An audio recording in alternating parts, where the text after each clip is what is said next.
Hey Smashers and Smashheads, Skyner here once again for another episode of Inside the Mind of a Smasher. I know it's been an incredibly long time since I put out some content, but I'm going to try and keep putting some more out in the near future. I've been really backlogged on a lot of stuff, and I'm going to try and get some more interviews set up so that you guys can keep getting this content, because I super love making these episodes, and I hope you guys enjoy them. Today on my episode I've got EvilGoku, and it's been such an incredible experience just interviewing him, such an amazing player. I hope you guys like him. Down below is the social media for EvilGoku, so if you guys like this episode, feel free to show him some love, and be sure to show his scene some love too. With that being said, guys, we're going to jump into the question of the day, and the question of the day is, which Triforce power do you use? Power, wisdom, or courage? And, just a quick heads up, down below as well as his social media, is the composer's music that I used for this video. When I first heard it, it was really cool to listen to, and I think you guys will super enjoy his remixes. So if you guys are interested, feel free to check out the music that I used down below. And, as always, just want to say thank you guys for tuning into this episode, and I'll see you guys in future installments. Thanks for watching. Hey guys, it's Skynerd here from The Roost, bringing you today another episode of Inside the Mind of a Smasher. And today, I've got EvilGoku on my show. EvilGoku, how's it going, man? What is up? So, how's things been going for you recently? It's all good, man. Getting first or second at my locals, going to some tournaments. Didn't turn out that good at CEO, though, because I had to fight the Buzz. Felt like it was just an unlucky pool. Nah, it's all good. I had ESAM in my pool for Evo, so that was a little thing going on right there. But anyway, so EvilGoku, how'd you come up with this gamer tag? I'm always just been a big DBZ fan, so ever since I was little, so. And then, so Goku used to be called Goku. And then when this game came out, I was like, I'm gonna make a crew, and I'm gonna make it the best crew. There was actually another crew with all my friends in it, and we were supposed to all make a crew together, and they made it without me. And then the betrayal. When I asked about that, they were like, I was like, how come you made the crew without me? And they're like, nah, you can come in now. And I was like, nah, you know what? I'm gonna make my own crew, and it's gonna be the best. And then we turned out to be the best. Just showing everybody up. Yeah, we are. Very cool. And what's your crew's name? Evil. So then that's how EvilGoku came into play. I just put evil in front of my name. Okay. And that's why I'm known as EvilGoku. Very cool. Are you currently sponsored? Nah, I'm not. Do you want to be sponsored by anyone in particular? Is there a dream sponsor that you want to have? I just never thought about it. So if it came around, then I might consider it. But I'm in school at the same time, so Smash isn't all my life. But I do practice a lot. Okay, that's cool. What scene are you currently in? I'm in Fort Myers scene by where Myron is and Kid G and all them. And there's also another scene up one. So I'm in between. Myron's an hour away, and an hour north there's another scene with a good ditty called Prodigy and some other players there. Those are I'll travel from there or there, Fort Myers or Sarasota, and then sometimes I'll go to different tournaments with Myron or Kid G when they invite me, because I don't really like to travel to a tournament just me. Yeah, it's better with fun. Friends. Yeah. So, who's your main right now? I'm the king, and I say the king is in Ganondorf because I'm the best Ganondorf. Everyone else mains Ganondorf. I am the king, though. So why do you want to main Ganondorf? What got you into that? So when I first picked up the game back in Brawl, I was a Pit main, and I did really good as Pit. So when I picked up this game, I'm like, all right, I guess I'll go Pit again. And then he just didn't have his guiding, tech. He didn't have anything that he used to have. So I was like, oh, this guy's trash to me. And he's not actually trash, but it's just he doesn't feel the same. So I didn't want to play him anymore. So I had no identity anymore. I was like, okay, who am I going to play? And I used to play Kirby and stuff, but I didn't really want to main him. So I was just playing with people. I thought I was going to main Mario for a minute. Then turns out my friend was going to main him, so then I didn't want to copy anybody. I wanted to play someone that nobody played. Yeah. And be the best at them. And that's what I said. So then I picked up Ganon, and I was like, all right, this is the guy. I'm going to be the best with him. I'm going to show everybody that this guy is tournament viable. Very cool. So, Do you have any secondaries then? Yeah, I have Lucario. So I'm also known as one of the best Lucarios. And I'm in, what else is the Lucina, Kirby, and just some other ones that cover a couple matchups. Okay. Just not that Ganon can't do it. It's just that it just makes it a little easier. Yeah, that makes sense. To win with it. Yeah, cover some bases, cover some options that you have. Yeah, just in case. What are your origins of Smash? How did you get involved with Smash? Man, I've always been in Smash in 64. All right. I just went through the ages. 64, Melee, Brawl, and now Smash 4. That's how it's always been. And did you start getting competitive in Melee days, or what was your... I've always been competitive since I was little, so... Okay. In 64 days around here, locally, I never lost in 64. I mean, I made Fox back then. That's just locally and stuff. Has nothing to do with the tournament. But after that, I was like, you know what? I want to start, fighting the good players and see what's up. So then that's when I started getting into like tournaments. Yeah, that makes sense. That makes a lot of sense. We're gonna jump into the game now, kind of. Okay. What's one of your favorite stages that you love to play on? And it can be a competitive stage, and it can also be a, just a, fun stage. All right. Well, I would say one of my favorite stages is Lilac Cruise for Ganon. And that's because that stage is really short blast zones up, like on the top, on the sides. Mm-hmm. Ganon can come back from, the level, how it tilts. His up B goes actually pretty far, so you can't really hit your head too much if you know what you're doing, and you can kill really early on that stage, and they can't camp you out. Because the main problem is if you have someone like Sheik or someone really annoying that can just run away all game and try to time you out, because Ganon's kind of slow. Mm-hmm. So that stage basically makes it so everything is really condensed, and then if that's the case, you can't really camp out Ganon. And he'll be able to get to you, get his couple hits, because he only needs a couple, and then win the match. During matches, what's one of your favorite moves, like your all-time favorite move with Ganondorf? I consider Ganon's side B one of his best moves, just because of the tech opportunities. Mm-hmm. And why a lot of people and a lot of Ganons have a lot of different opinions about that move. They don't think it's that good or his bestest move, but it's just because there's so many options you can do, so many different variables you could include in that. When you do side B, like on the ledge, you can do a F smash the other way read. You just get a bunch of reading opportunities. And even when they know how to tech it, because they say most people can't tech the side B consistently, because they don't fight Ganon that much at all. And if they do know how to tech it, there's also a bunch of reads and variables you can use off of people that that can tech it 100%. So regardless, you're usually going to get something out of it more than you would. It's a command grab, so command grabs are always good in my opinion. No, I definitely agree with you. I think that Ganondorf has a lot of options that people don't necessarily consider as much as other ones, and that throws them off their game. And because Ganondorf is kind of a rare matchup, it allows you to really kind of psych them out with what you're going to do, so they don't really anticipate very well. Exactly. What's your current PR ranking in your scene? Well, in the Sarasota scene, I'm second. And in Fort Myers scene, I think I got moved to fourth. But I was like second, and then was switching from second to third.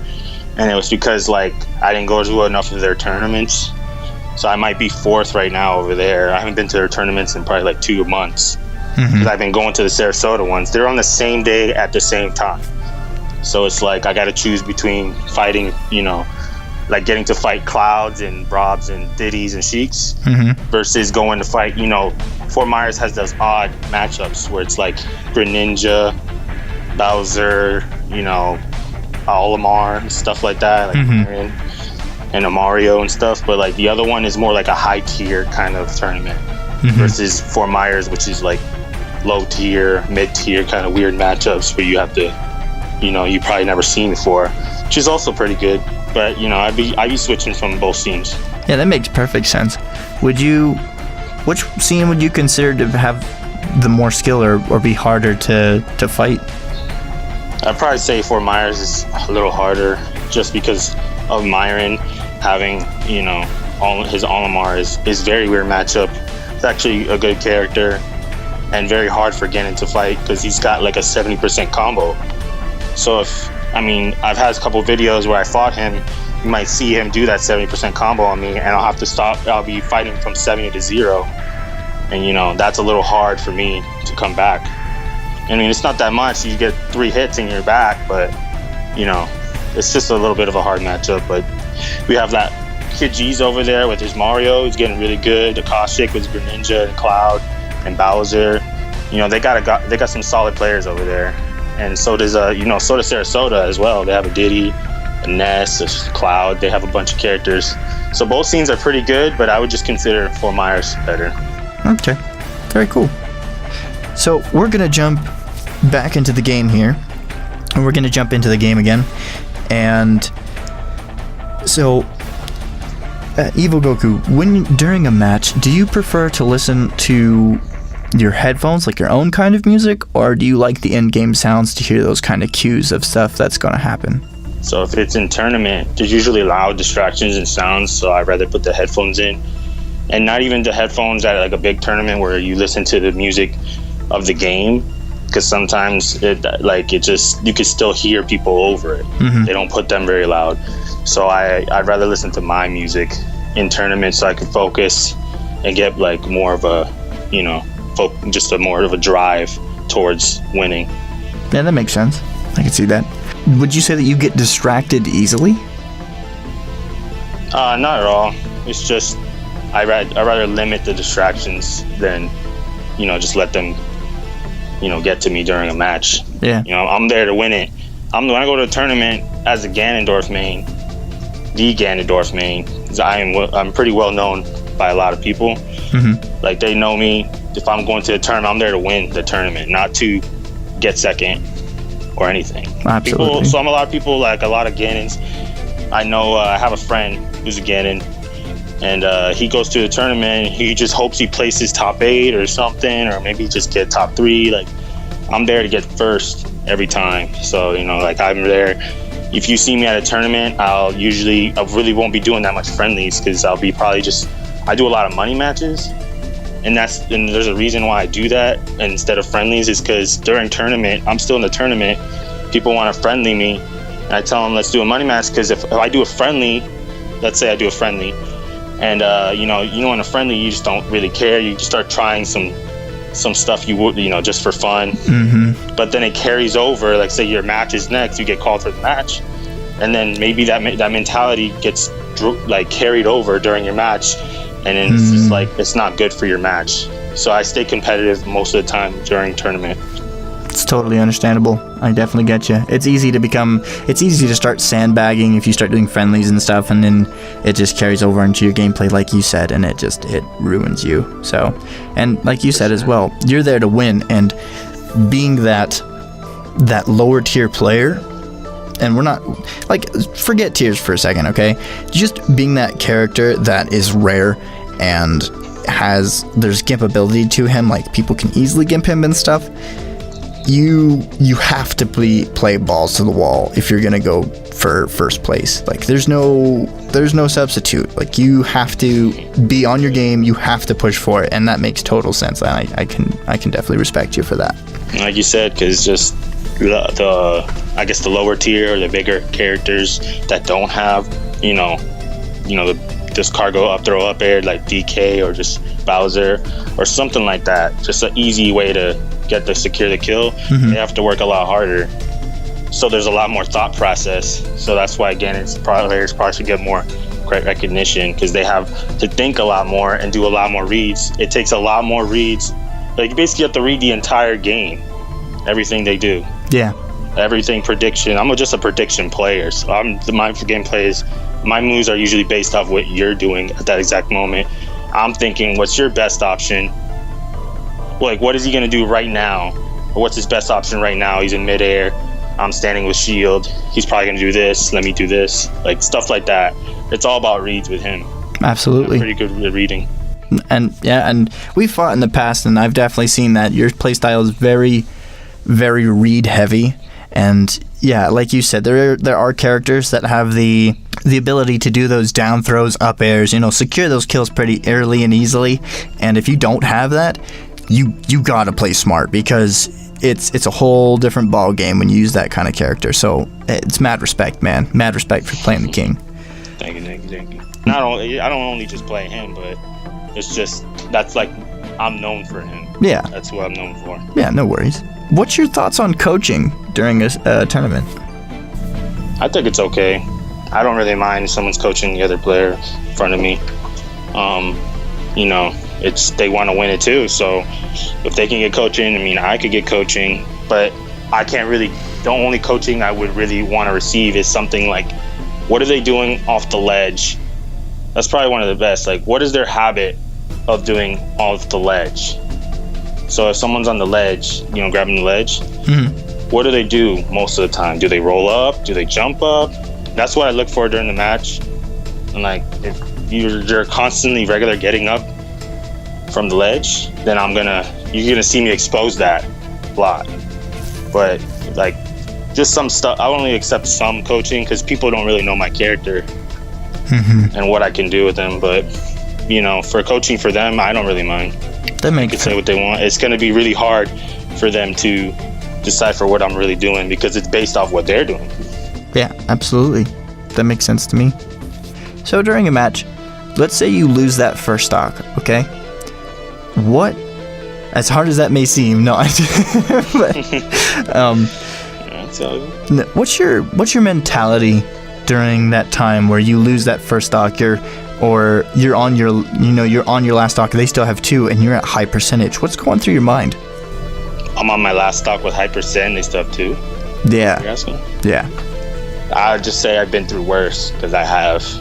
Because being leader of Evil, I've been the anchor usually every time, which is the last player to play. And I've had to clutch so many victories for us sometimes. And Ganon with Rage is very, very good. And it just, you can't get hit, but it's very good. You can get there's a lot of like combos you can get off of it nobody knows about. And I keep that mentality. I'm a clutch player. So I'm like, I've been through worse. This is fine. I could do this. Because I've been through a lot more tougher situations in a crew battle or in tournament where I succeeded. So like, I just keep my composure. That's all I gotta do. Yeah, and you just bring it back that way. I just need a couple more reads, because Ganon only needs like 2 or 3 hits, a read, and then just do it one more time. So it's really not that much. Like Lucario is the same way. You one stock Lucario, just a stock down. I play Lucario as well. He's also a clutch player. You get 1 hit, they die at 40, stuff like that. So I say Lucario and Ganon can come back from those situations if you play really smart and you know what you're doing. Yeah, be the comeback king, basically. Yeah. Makes sense to me. I've been in there. I know those shoes. So, what's been one of your hardest fights that you've had so far in your Smash career? My hardest fights. Fighting Myron's always been very tough for me. He's got a winning record over me, but it's just, and people think that some other Ganons think that matchup is, probably not that bad for them. But it's because you can't base the matchup off of a mid-level player or a high-level player. You got to base off a top-level player. Myron's top Olimar player, probably he's the best Olimar player versus like the best Ganon player, and he knows exactly the combos to do, and I know exactly what I need to do. That's probably my hardest fight out of all my fights. I fought people like Fatality and a CEO. I fought Void. I fought Mr. R. I fought a lot of people, and I never felt the pressure like I do when I fight Myron's Olimar as Ganon. And there's also, I could use Lucina for him, and the pressure's a little taken away because I don't have to deal with getting I'm slow and I have to get a really good read to get in because he's got that wall with Pikmin. So I would say Myron's probably the hardest fight out of anyone I fought. I've heard a lot about Myron, and I've heard a lot of good things about his Olimar, which has been really just it's amazing to see such diversity in this game. It is so cool. I love it. So yeah, man. Because Olimar is such a weird matchup, and he knows all this little secrets for him. It took me a while. You know, I beat him a couple times. You know, like he's taking more games off me, and I recently started taking more games like recently. But it's just I'm more comfortable. You know, I practice a lot with higher tier characters like Sheik, all the hard matchups. So when I get to this Olimar out of nowhere, you know, it's just like, what is this guy? Yeah. What's all his moves? And now you have to learn all his stuff that you never knew about because I fought Olimar in the past. But then when I fight this guy, it's totally different because I don't know, he's doing moves I've never seen. But the same thing goes for like Ganon. People can never see my little tricks I do. Yeah, that makes sense. Those tricks. So, what do you do to prepare for a tournament, mentally and physically?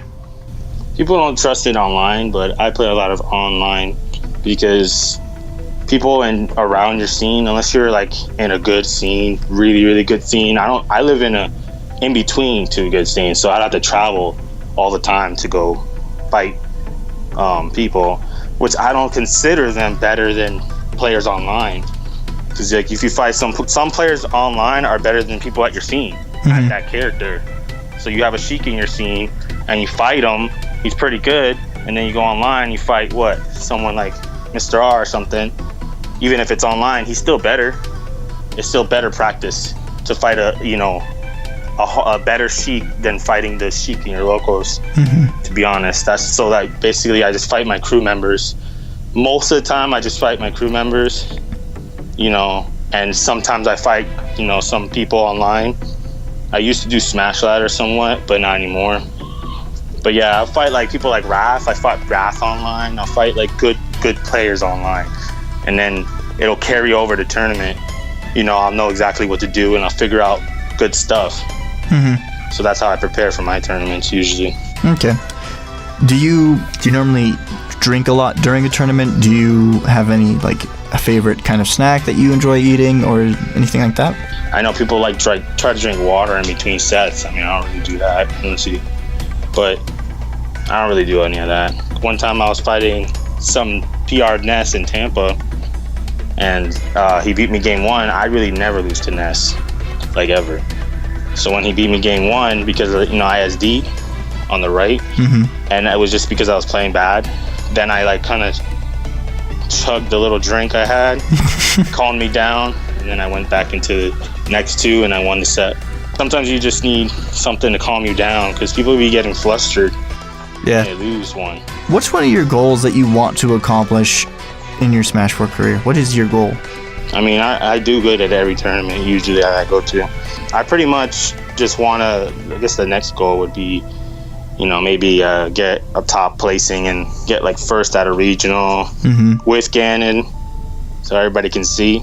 And maybe get better at a national. Maybe I just had I had my opportunity last CEO, and I'm probably go to Genesis, next Genesis. It's just the Rosalina matchup I was not too familiar on. I don't fight many, and the ones I fight, like I said, the ones I fight aren't like the buzz. Yeah. So, you know, if I had, you know, someone like Fatality or, you know, like Wrath or any Sonic, anybody else, I kind of know the matchup a lot better. Like, I know the matchup for Ganon, but we already know that matchup is really hard. Yeah. I didn't really want to trust getting past the buzz in a really, really bad matchup. Yeah, that makes sense. So I'd rather have, you know, taken my chances with a better character. So EvilGoku, what kind of advice do you have for newer players who want to get into the competitive scene? I'd say you just learn the character, get advice from the right people. And I say the right people because, I mean, there's good advice from most players. I usually take advice from everybody, but not like to the heart where I can just listen to what they're saying and, you know, actually implement it. And everybody has their own opinion. They can say what they, you know, whatever they want. Yeah. Like there's one time I was fighting, I wanted to fight Ally because Raycon fought Ally at CEO. So I was looking for him everywhere. I finally found him and we played, and he was jumping out of his seat. It was close matches. He was jumping out of the seat. He said he could probably tell you yourself. His hands were trembling, and he was like, "Look at my hands, they're so sweaty. Like, they're sweating. It's so crazy." He was like, his heart was beating so fast, and it was really close match. I was in it. We were like neck and neck. He did gimp me at first. Like he might have gotten one gimp, like a cape, but then I got it right back to one stock high percent, and then he would take it. But I took a game or two off of him. But it was a good. I asked him. I was like, "Well, what do you think?" And he's like, "Oh my God." He just did it. He was like, "It's too much to play you right now." Mm-hmm. Like it's like that's what I want to show to those kind of players. What Ganon could do. Who's gonna give them that kind of experience when they fight? It's really scary to fight a good Ganon. Like it's really scary when they have you, and if you don't take the side B, you're dead. If you get hit with anything else, you're dead. Like it's just you could die at any moment. I agree. But yeah, I just here to prove really who is the best Ganon. I definitely feel you on that one. As we wrap up here, is there any shout outs that you'd like to give to anyone? I give shout outs to the crew, and that's ultimately how I got so good, is because of them and how we practice all the time for our crew battles and just for our locals, and just give advice to each other. Who's the main people that you trust, and they actually, if I recommend for everyone to get in a crew, because at your locals, let's say you get third at a big local or something, and those other people, they say they care, but they don't really care. They're just like, they want to win too, so they're like, good job, but they're like, whatever. Yeah. But if you go and tell your crew, and they're like, they actually do care. I mean, they might not even live where you live, like where you're at. They might live in California, you live in Florida, but they actually care how you did. They watch the stream to see how you're doing. It's the main people that got your back all the time. Yeah. I just recommend everybody getting in the crew, and maybe practicing up with them, building a brotherhood. Yeah, I respect that, man. That's deep stuff. It's cool to make a bond with other people. Well, EvilGoku, thank you so much for taking the time out of your day for this interview. I really appreciate it. In my eyes, you're always the best Ganondorf I've ever fought. So, seriously, once again, mad respect for maining him. You're an amazing player. Seriously, it's been so cool. So. You too, man. Thanks. Great Bowser, man. Well, we look forward to hearing more about you and hear how you keep making waves in the competitive scene, and we look forward to talking to you again. All right, man. Thank you so much. Have a great day. All right. Bye. Bye.